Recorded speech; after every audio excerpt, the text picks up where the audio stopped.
torn. I put them Weddings together. don't just happen, Frisco. They're a result of careful planning. Honey, have you seen my other shoe? Oh, I have a partial guest list here. I think you should take a look at it. I don't know very many people from the police academy, and I thought maybe you could get me some names.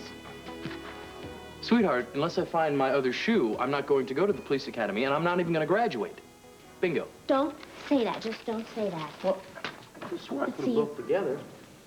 You've passed that penal code exam now. I'm not going to let this wedding, I'm not going to let this losing the shoe stop us. Well, today is the first day of motorcycle field training.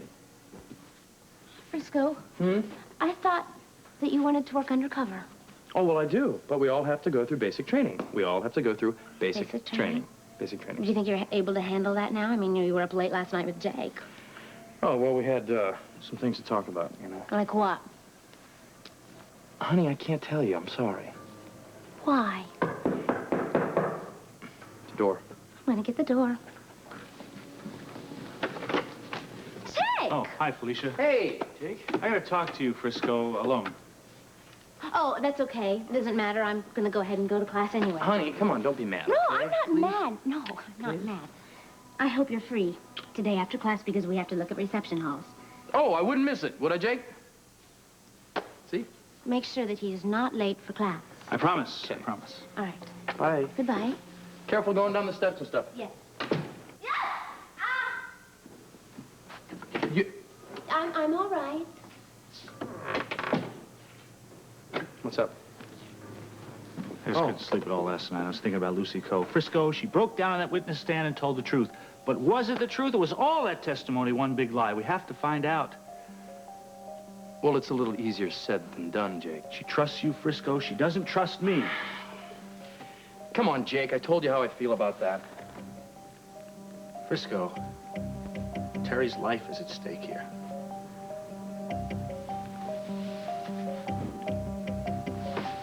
All right. What do you want me to do?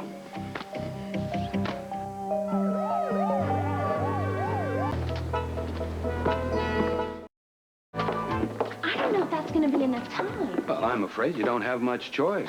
Now, student council approved the idea with the understanding that the store would open this summer and be in full operation by next fall. Yes, but there's so much to do. I don't even have a name. What do you think about Pencils Plus? Keep working on it. You have to sell more than pencils. Oh, I see. Well, there's Frisco. Do I have to sign a lease or something? Isn't Frisco your fiancé? Yes. Maybe I should go to City Hall and see about what permits that I'm going to have. Don't you want to tell Frisco the good news? That you can afford the wedding? Yeah, well, first things first. I might have to get some money. Hi, sweetheart. How you doing? Hi, how you doing? Mwah. So, I got your message. What's the news? What are you doing here with Lucy Coe? I'll tell you later, okay? What's the big news? I'll tell you later. Where's Jake? I don't know. Why? You've been inseparable. I thought maybe you'd ask him to come along on our honeymoon.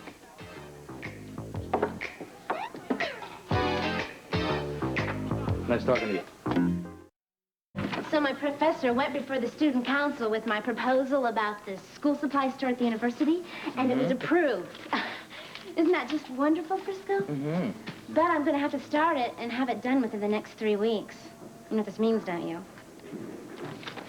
Oh, everyone in Port Charles will have access to pencils. Very funny. No, it means that I'm going to be working so hard to get this started that we're not going to have very much time to spend with each other. Mm-hmm. It'll be worth it in the end, won't it? If you say so. Well, at least we can afford the wedding that we both want.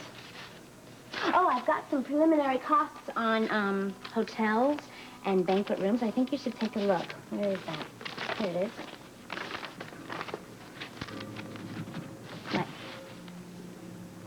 What? Sweetheart, don't you think we might be getting in a little bit over our heads here? We can't afford this. Well, I'm going to pay for it. No! I don't want you working your fingers to the bone just in order to keep everybody at this reception happy by eating rubber chicken at the Port Charles Hotel. That is not my idea of a good time. I'm sorry. Oh, great. Now you don't want a wedding reception. No, I didn't say that. I just think that we ought to maybe trim the guest list a little bit and find a place that we can afford to have the reception, okay? Sure. Yes. We could get some folding chairs. We could put them out on the docks, and we could get a couple of buckets of chicken and some burgers and fries. And I know what we could do for entertainment. We could play some of your old tapes. It wouldn't cost us a thing. That sounds like a fine plan to me. Oh, oh. Can't you just get excited about all of this? I would marry you on the top of the Statue of Liberty if that would make you happy. What makes you happy? Knowing I'm gonna spend the rest of my life with you.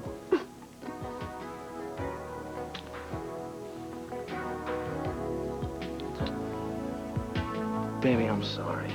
I know how hard you're working. And I know I haven't been a damn bit of help at all. I'm so proud of how willing you are to just give everything to this reception to make it exactly what we both want. But my mind's been in other places, babe. I'm sorry. Well, I suppose I can get your mind off those other places. Mm-hmm. Oh, yeah. Mm-hmm. I'm forgetting already. Well, why don't you go take a shower now? Okay. What are you doing? Well, aren't you gonna come along? Well, I have to make dinner. Remember the fried bologna? Yes, but you said you were gonna take my mind off those other places. Yes, but I do communal shower. I didn't know that's what you meant. It's just what I need. My mind goes completely blank with communal shower. Please, please, oh, no, please just let me down, honey. I was just thinking about a bridal shower, that's all. Do you think someone will give us a shower? Oh, honey, go ahead and take your shower. I'll fix dinner, and then we can talk all about the reception and the menus for the reception. We've got a This lot day of is decisions not to make. turning out the way it's supposed to. You know that? Here I am, sitting next to my beautiful fiancée, blonde. She's talking about going into the shower, maybe, and soaping each other up for hours. No, you're thinking of cheese balls and fruit cups. Please, honey, we've got a lot of decisions to make. Just go take your shower, all right? Oh, where did you disappear to? Oh, I just had to drop a little note off down to Jake's. Why don't you just get walkie-talkies? It's the next best thing to being there.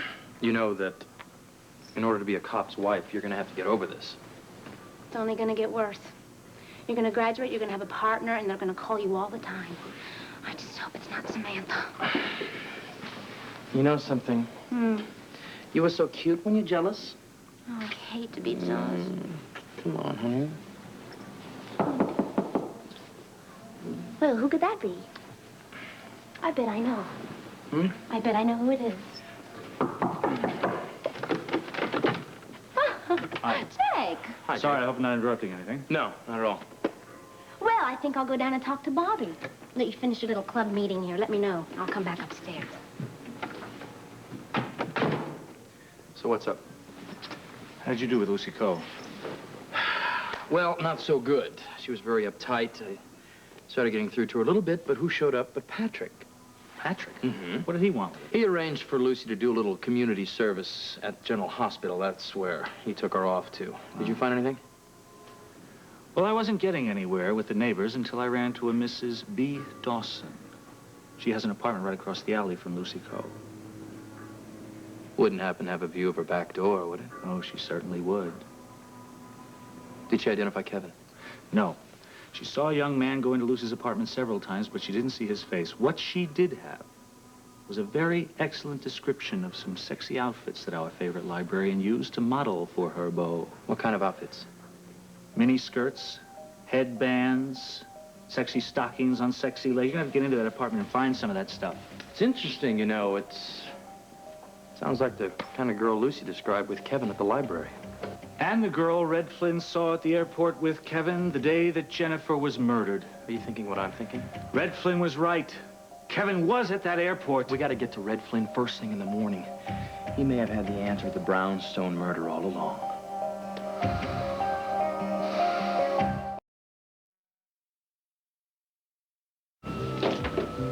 Oh, good morning, Jake. Oh, hi, Felicia. Oh, there's something here for you. Oh, it's from my grandmother in Texas. I wrote her and told her all about the wedding. Is she coming to Port Charles to see the ceremony? Oh, I hope so. You know, I think I'm going to open this up when I get to work. I have to tell Sean about my new job. Sound excited. Oh, I am. You know, if I work really hard and really make a go at this job, I think I can make some good money. Oh, that's great. That's great. What's Frisco up to? When I left, she was taking a shower. Has Bobby heard about Terry? No. Well, I called her the other day. Kevin's gone for a few days. I guess he's anxious to start the Jennifer Talbot wing at the hospital. Talking to an architect over there. See. Terry must be so excited about going on a honeymoon. I'm sure she is. Yeah. You know, I think I'll call her a little later, just to make sure she's not lonely without Kevin being there. I'll see you later. Okay.